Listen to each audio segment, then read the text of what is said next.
Morning রিমাস ওয়ার্ল্ডে সবাইকে স্বাগত।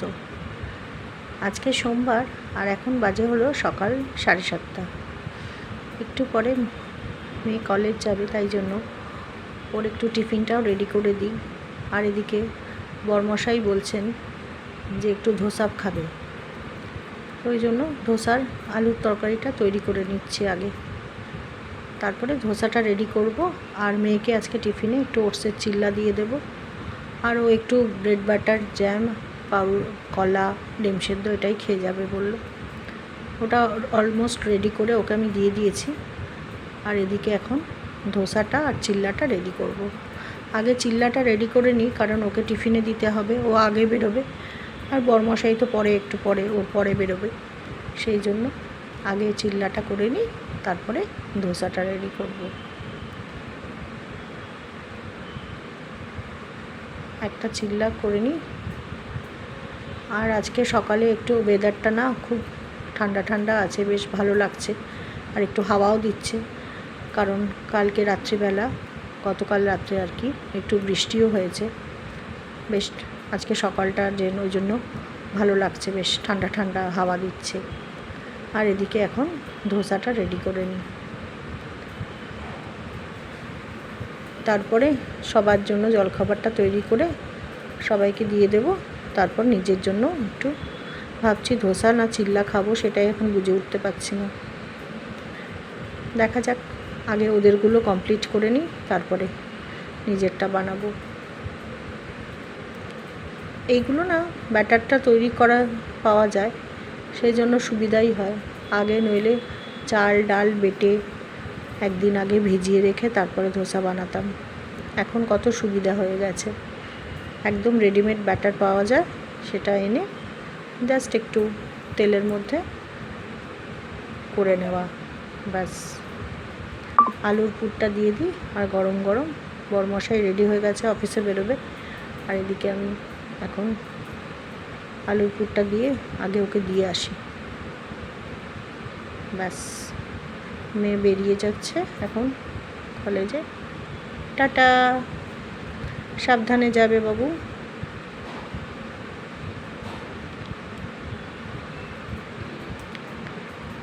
আর রোদও উঠেছে এখন, বেশ সকালের দিকটায় বেশ ভালো ওয়েদার ছিল, এখন আবার দেখছি বেশ রোদ উঠেছে বারান্দায় এসে। এখন দুটো চেঞ্জ করে, বাস বা অটো চেঞ্জ করে তারপরে গিয়ে কলেজে পৌঁছাবে। আর এখন 10 মিনিট পর বরমশাইও বেরিয়ে যাবে, তারপর আমি একটু একদম নিশ্চিন্ত হয়ে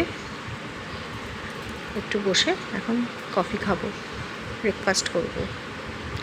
সকালবেলায় সকাল 6:30 থেকে একদম হুলুস থুলুস লেগে যায়, কে আগে বেরোবে, দুজনের দুরকম টিফিন, প্লাস তারা খেয়ে যাবে, সব তৈরি করতে হয়।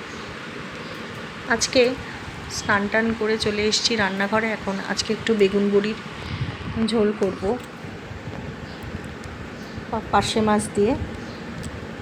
আর এই ঝোলটা খেতে খুব ভালো লাগে আমার। সব সময় না রিচ খেতে একদম ভালো লাগে না, তো সেই জন্য হালকা করেই করব। আর তার সঙ্গে করব একটু চিংড়ি মাছ, মাছের তেলের বড়া, আর আমের চাটনি তো আগের দিনই করেছিলাম, রোববার দিন অনেকটাই করেছিলাম, সেটা রয়েছে। আর মুসুর ডাল, ব্যাস। কয়েকটা কাঁচা লঙ্কা দিয়ে দিলাম, একটু ঝাল ঝালও হবে। দুর্দান্ত লাগে এই ঝোলটা। আমার মতো এই আলু বেগুন বড়ি দিয়ে ঝোলটা খেতে কে কে ভালোবাসো। আর এই বড়িগুলো আমি সেই শান্তিনিকেতন থেকে কিনে এনেছিলাম, ওখানকার বড়ি না দুর্দান্ত স্বাদ। আমি অনেক রকমের বড়ি এনেছিলাম, আর তার সঙ্গে এই ঝোলের বড়িটাও নিয়েছিলাম, খুব ভালো খেতে। ওখান থেকে ঘি এনেছিলাম, সেটাও অসাধারণ খেতে।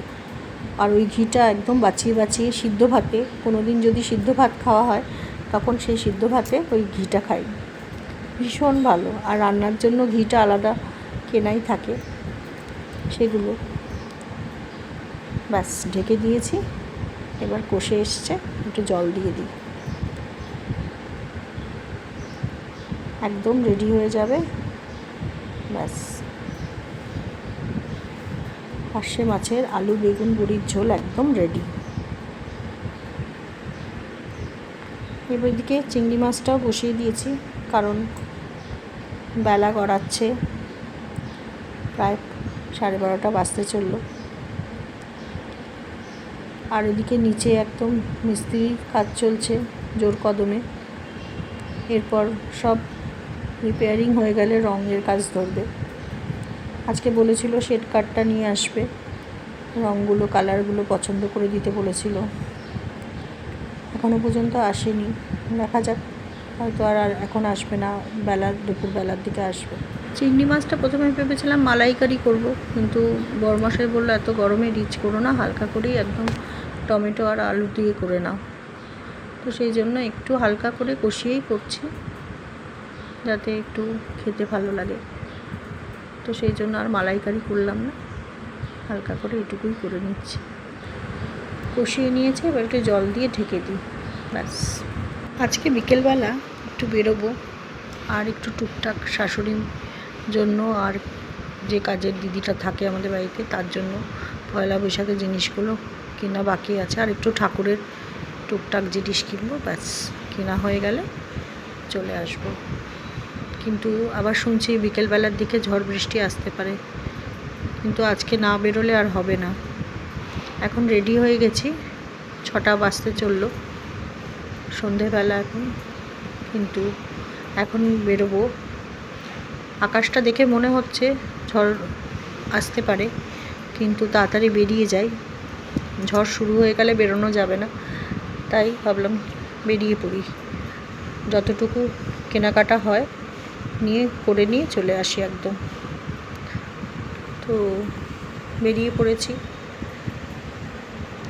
আর শুনছি গড়িয়াহাটে ননদ গেছিলো, বললো প্রচুর ভিড়, একদম পা রাখার জায়গা নেই, প্রচণ্ড ভিড়। তাই ভাবলাম দেখি এদিকটা যাদবপুরের দিকে যাই, সেখানেও শুনছি প্রচুর ভিড়। ভিড়ে না একদম ভালো লাগে না, কষ্ট হয় ভিড়ে। তাই ভাবছি কোন দিকটা যাই। বড়মশাই বলছে চলো তোমাকে আজকে অন্যদিকে একটা নিয়ে যাব, ওখানেও একটা মার্কেট আছে, ওইখান থেকেই ঠাকুরের জিনিসপত্র, মায়ের ম্যাক্সি আর কাজের দিদির শাড়িটা কিনে নাও। তো আমি আর বর বেরিয়ে পড়েছি, টোটো রিক্সায় উঠেছি। আর এই টোটো রিক্সাগুলো না চড়তে খুব মজা লাগে আমার।